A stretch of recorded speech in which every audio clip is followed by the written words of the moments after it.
তো গাইস, তোমরা সবাই কেমন আছো? আশা করি তোমরা সব ভালোই থাকবে। তো আমার নতুন চলে এসেছে অডিও সিরিজ পুতুল রহস্য। তোমরা গল্পটা শোনো, আর শোনার আগে চ্যানেলটা প্লিজ সাবস্ক্রাইব করে দাও। গল্পটা ভালো লাগলে একটা ছোট্ট কমেন্ট করে দাও। চলো আর কথা না বাড়িয়ে গল্পটা তোমরা শোনো।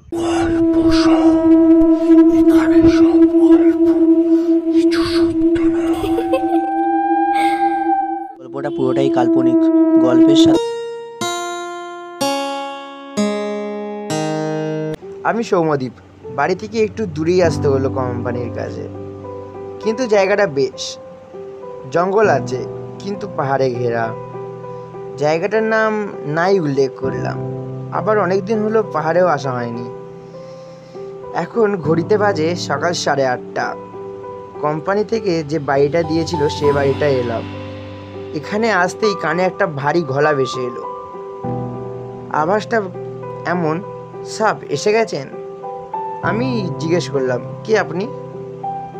সে বলল, জি সাব, আমি বাহাদুর, এখানকার কেয়ারটেকার। আমি বললাম, ও। বাহাদুর ঘরটা দেখিয়ে দিল।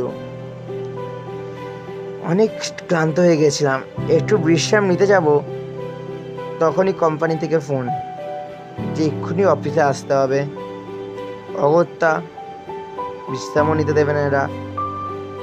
কোম্পানিতে যেতেই হলো। কোম্পানি থেকে একটা গাড়ি দিয়েছিল এখানকার লোকাল, তাই ওই গাড়িটা নিয়ে সাবধানে আস্তে আস্তে যাচ্ছিলাম। কোম্পানিটা বেশি ঠিক দূরে নয়, কাছেই। এই জন্য কাউকে আর লাগলো না। হ্যাঁ, হট করে রাস্তার দিকে নজর পড়ল। একটা কালো পুতুল, আর তার চারিদিকে ছড়িয়ে আছে লেবু, সিঁদুর, আরো অনেক কিছু। আমি ভাবলাম মজা করে উপর দিকে গাড়িটা তুলে দিলাম পুতুলটার। ভেবেছিলাম ঠিক এই যে দুধ কেউ মনে হয় সব মজা করে।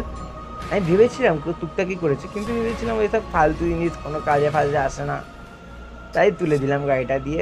পুতুলটাকে মারিয়ে দিয়ে চলে গেলাম। অফিস থেকে বাড়ি ফিরে নিজের ঘাড়টা বড় ভারী ভারী লাগছিল। ভাবলাম সারাদিন অনেক ধকল গেছে, এই জন্যই মনে হয় ঘাড়টা ব্যথা করছে, তাই ঘুমিয়ে পড়লাম। সকালবেলা আমার ব্যায়াম করার অভ্যেস আছে। প্রথমে ওয়ার্কআউট করলাম, তারপরে নিজের ওজন মাপলাম। ওজনটা মেপতেই আমি অবাক হয়ে গেলাম। আমার ডবল ওজন এসেছে। কালকেই ওজন মাপলাম, আমার ওজন 70 কেজি ছিল, আর আজ 150 কেজি। ভাবলাম মনে হয় মেশিনটা খারাপ হয়ে গেছে, তাই মেশিনটার দিকে বেশি নজর না দিয়ে আবার রোজকার মতন অফিস যেতে হবে বলে আবার অফিসে গেলাম। অফিসের টিফিন টাইমে নতুন বন্ধুদের সাথে ফটো তুলতে গিয়ে নিজের ফটোটার দিকে নজরে পড়লো। কাঁধে একটা কালো কুচকুচে প্রাপ্তবয়স্ক একটা ছেলে উঠে বসে আছে। মুখটা দেখতে পেলাম না। তখনই আমি ভয়ে হাত থেকে ফোনটা পড়ে গিয়ে ফোনটা ভেঙে গেল, আর আমার চোখগুলো ঢুলু ঢুলু হতে হতে হতে চারদিকটা অন্ধকার হয়ে গেল।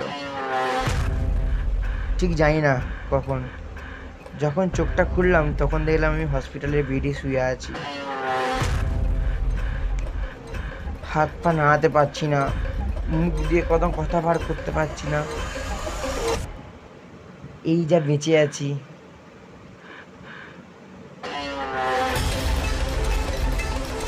একটা ভুল পুরো জীবন নষ্ট। তখনই ভেবেছিলাম যে গাড়িটা আমার তোলা উচিত হয়নি, কিন্তু মজা করে তুলে দিয়েছিলাম পুতুলটার উপরে।